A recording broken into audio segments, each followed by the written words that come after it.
Good morning student.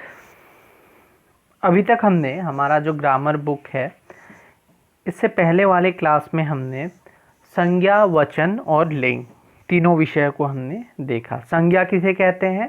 जिस शब्द के द्वारा किसी वस्तु, व्यक्ति, स्थान या भाव का बोध हो उसे हम संज्ञा कहते हैं। फिर हमने देखा वचन किसे कहते हैं? नंबर, जिससे हमें एक या एक से अधिक होने का पता चलता है उसे हम नंबर वचन कहते हैं। फिर हमने लिंग देखा था।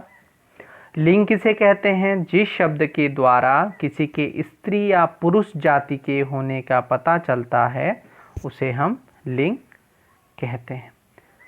तो लिंग हमने देखा, लिंग के भेदों को देखा, स्त्रीलिंग, पुल्लिंग, वचन के भेदों को देखा। तो आज हम हमारा नया विषय पढ़ेंगे जिसका नाम है कारक। और कारक जो है कि आप लोगों के लिए बहुत इम्पॉर्टेंट है, शुद्ध बोलने के लिए या फिर वाक्यों को शुद्ध लिखने के लिए, विभक्ति चिन्हों का सही प्रयोग करने के लिए कारक बहुत ही आवश्यक है। तो हम लोग देखते हैं कारक क्या है। संज्ञा या सर्वनाम के जिस रूप से उसका संबंध वाक्य के अन्य शब्दों से जाना जाता है उसे कारक कहते हैं। अर्थात संज्ञा या सर्वनाम के जिस रूप से उसका संबंध वाक्य के अन्य शब्दों से, अर्थात संज्ञा या सर्वनाम का वाक्य का दूसरे शब्दों से जो संबंध स्थापित करता है उसे हम कारक कहते हैं। इन्हें परसर्ग या फिर विभक्ति चिन्ह भी कहा जाता है। हिंदी में कारक के 8 भेद हैं।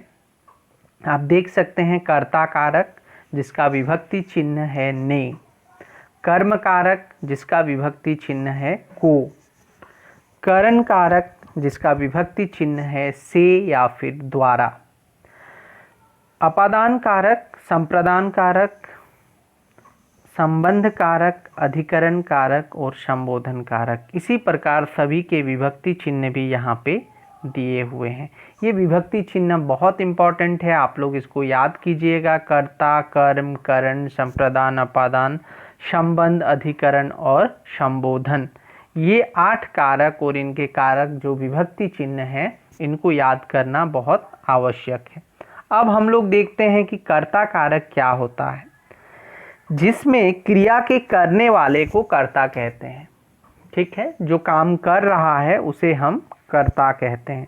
संज्ञा या सर्वनाम के जिस रूप से क्रिया के करने वाले का पता चलता है उसे क्रियाकारक कहते हैं, जिससे काम को करने वाले के बारे में पता चलता है। जैसे चपरासी ने घंटी बजाई, अब चपरासी ने करने वाला कौन है? चपरासी है, तो उसके बारे में पता चल रहा है, तो ये कर्ता कारक है। आगे हम लोग देखते हैं, इसी तरह कर्ता कारक के बाद हम दूसरा कारक जो है हमारा उसको हम लोग समझने का प्रयास करेंगे। इससे पहले कर्म कारक को हम लोग समझते हैं कि क्या है। कर्म कारक जो है वाक्य में क्रिया का फल कर्ता पर न पढ़कर जिस संज्ञा या सर्वनाम शब्द पर पड़ता है उसे कर्म कारक कहते हैं। कर्म मतलब काम। ठीक है, मनदीप सेव खाता है। क्या खाता है? सेव खाता है, तो काम वो सेव को खाने का कर रहा है, तो कर्म कारक जो है इसे ही कहते हैं। मौसी संतोष को डांटती है, अर्थात को विभक्ति का प्रयोग होगा और क्या होगा? क्रिया का फल कर्ता पर न पढ़कर जिस संज्ञा या सर्वनाम शब्द पर पड़ता है उसे कर्ता कारक कहते हैं। उसी तरह एग्जाम्पल दिए हुए हैं। कर्ण कारक है, कर्ता जिस साधन या माध्यम से कार्य करता है। अर्थात मैं चाकू से फल काट रहा हूँ, तो मैं किससे काम कर रहा हूँ? चाकू से।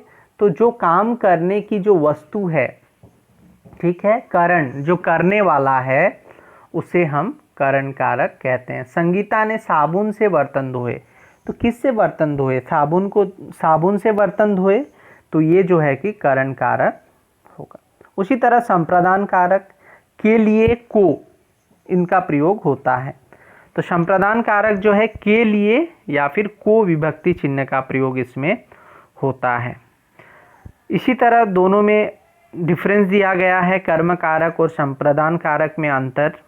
ठीक है, संबंध कारक का एग्जाम्पल, अपादान कारक का एग्जाम्पल दिया हुआ है। अपादान कारक क्या है? संज्ञा के जिस रूप से अलग होने और तुलना करने का पता चलता है। प्लेट हाथ से गिर गई, प्लेट अलग हो चुका है। पेड़ से फल गिर गए, पत्ते झड़ गए। तो इस प्रकार से जो अलग होने की क्रिया होता है उसे हम जो है कि अपादान कारक कहते हैं। ठीक है। उसी तरह संबंध कारक जहाँ पे का, के, की, रा, रे, री संबंध स्थापित किया जाता है। ठीक है। मजदूर का पुत्र, यह पुस्तक मेरी, रा, रे, री, का, के, की का प्रयोग संबंध कारक में होता है। अधिकरण कारक जिससे क्रिया के आधार का पता चलता है। मैं पर, आकाश में उड़ता है, बर्तन में, कहाँ पर है कोई चीज़, आधार बेस का पता चलता है, उसे हम अधिकरण कारक कहते हैं। और विभक्ति चिन्ह में और पर का प्रयोग होता है। संबोधन, जहाँ पे संबोधन किया जाता है, जैसे हे, अरे, रे ऐसे शब्द का प्रयोग होता है, तो वो संबोधन कारक होते हैं। इसी तरह एक्सरसाइज में दिया गया है क्वेश्चन जो है कि बबीता बहन गई, तो परसर्ग का प्रयोग करना है। मामा जी ममता पढ़ाती है, मामा अखिल पढ़ी थी, घड़ी दी, 2 गिलहरी पेड़ चढ़ गई। तो यहाँ पे विभक्ति चिन्ह का प्रयोग करना, जैसे बबीता बहन गई, बबीता की बहन गई। मामा अखिल घड़ी दो, अखिल को घड़ी दो। मामा जी ममता पढ़ाती हैं, ठीक है, ममता को। गिलहरी पेड़ पर। तो इस प्रकार यहाँ पे विभक्ति चिन्ह का प्रयोग होता है।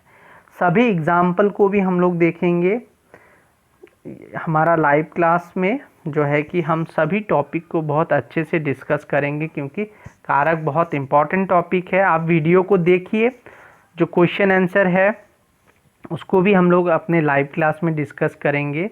आप एक बार ऑडियो एक्सप्लेनेशन को सुनिए, और जो भी कारक के भेद हैं, 8 कारक हैं, उनके विभक्ति चिन्ह को आप याद कीजिए। और जो है कि सभी कारक, कर्ता, कर्म, करण, संप्रदान, अपादान, संबंध, अधिकरण, संबोधन, जो भी कारक हैं, विभक्ति चिन्ह को याद करके इनका प्रयोग कब होता है, इस चीज़ को आप पढ़िए। और नेक्स्ट लाइव क्लास में हम लोग एग्जाम्पल के साथ सभी टॉपिक को, सभी कारक को अच्छे से समझने का प्रयास करेंगे, और जो अभ्यास दिए हुए हैं इनको भी हम लोग क्लास में करेंगे। Thank you.